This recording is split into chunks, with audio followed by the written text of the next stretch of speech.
northern and eastern portions of Mindanao ay magkakaroon pa ng mas malalakas po na pag-ulan hanggang sa katapusan na po ng Enero. Kaya paghandaan po natin ng paglikas sa malalakas na mga pag-ulan. Manatiling may kaalaman at manatiling ligtas sa pamamagitan ng pagbisita sa aming YouTube channel para sa mga real-time na ulat panahon sa ating bansa. Laging tandaan, maging alerto at iba yung pag-iingat sa banta ng ulan, baha at pagguho ng lupa. Ngayon, oras na para marinig mula sa ekspertong meteorologist. Bibigyan tayo ng malalim na pagsusuri sa lagay ng panahon at ipapaliwanag ang anumang mahalagang kaganapan sa ating panahon ngayon o sa mga darating pang araw. Mostly dito pa rin po sa may eastern portion of Luzon at sa may southern Luzon magkakaroon ng mga pag-ulan dulot po ng amihan. Dito naman sa Ilocos Region, natitirang bahagi po ng Central Luzon, Metro Manila, rest of Calabarzon and rest of Mimaropa, partly cloudy to cloudy skies pa rin po at kung may mga pag-ulan man, saglit at may hina lamang po ito. Dito naman sa may Quezon, sa malaking bahagi po ng Cagayan Valley and Cordillera Administrative Region as well as Aurora, asahan po yung ulan at makulimlim pa rin na panahon most of the day dulot ng amihan.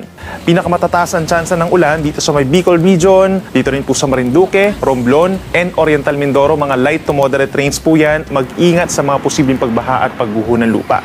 Sa ngayon po, umiiral pa rin ang shear line at nagpapaulan pa rin po ito sa malaking bahagi po ng Visayas and Mindanao at aasahan din po yung epekto ng northeast monsoon naman or amihan sa natitirang bahagi po ng Visayas at malaking bahagi ng Luzon. Ito po yung nagdadala ng malamig na panahon plus pag-ulan doon.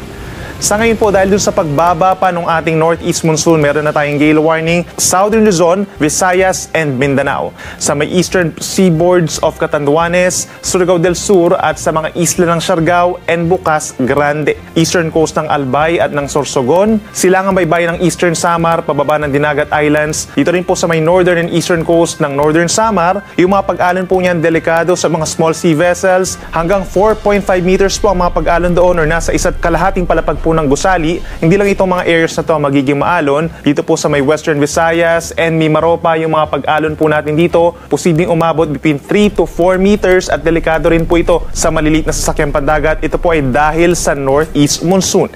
Dito naman po sa parting Western Visayas, lalo na sa Aklan and Capiz, medyo makulimlim pa rin po ang panahon at makakaranas ng mahina hanggang katamtamang ulan dulot ng northeast monsoon. Pinakang uulanin dulot ng shear line, ito pong eastern portion of Visayas. Asahan po yung kalat-kalat na ulan and thunderstorms na posible pa rin magdulot ng mga pagbaha at pagguho ng lupa. Habang sa natitirang bahagi po ng Visayas, dito sa natitirang bahagi po ng Panay Island, Northern Negros and Northern Cebu, nasasamahan din ng kalat-kalat na ulan pagsapit po ng hapon hanggang sa gabi for most of Visayas na po yan.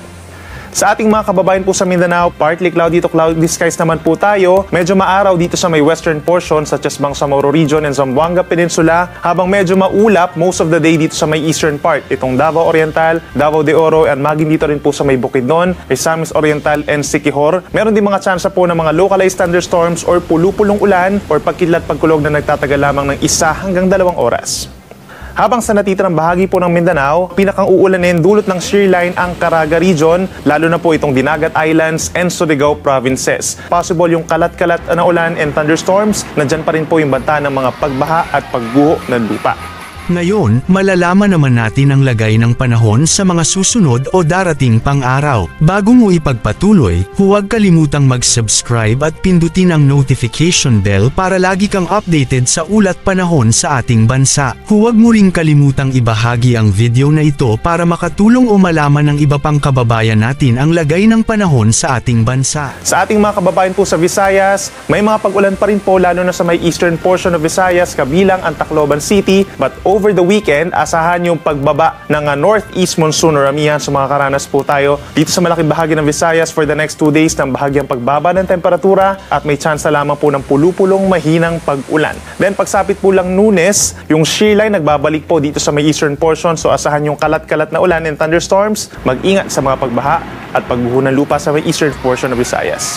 For the next 3 days, pinakamaulap at aasahan pa rin yung mahihinang ulan, Bicol Region, kabilang ang Legazpi City, Cordillera Region, Cagayan Valley, Aurora, Quezon, and nearby areas dito sa may Mimaropa. Asahan po natin yung pag-ulan at mababang temperatura.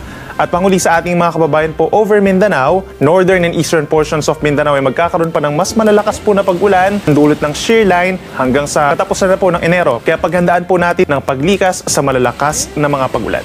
In terms of our temperatures, dito sa parting western and southern portions of Mindanao, possible yung mainit na panahon, lalo na sa may Zamboanga City, Davao City, Cotabato and Gensa na between 32 to 33 degrees Celsius pagsapit ng tanghali. Dito sa malaking bahagi ng Luzon, sa Metro Manila, between 21 to 29 degrees Celsius po yung ating temperatura. Hindi kataasan yung ating mga temperatura, and in fact, sa madaling araw po possible yung less than 20 degrees Celsius na minimum temperatures over Lawag, dito po sa may Tugigaraw, at magi dito sa may Tagaytay. Dito naman sa Baguio, pinakamalamig sa ngayon, 12 to 21 degrees Celsius. Yan muna ang ating weather update ngayon. Sana ay nakita ninyo ang broadcast na ito na nagbibigay kaalaman at kapaki-pakinabang. Maraming salamat sa DOST Pag-asa sa pagbabahagi ng kanilang mahalagang insight o ulat panahon.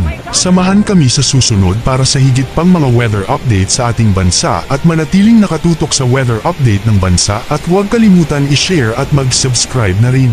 Mabuhay ang Pilipinas!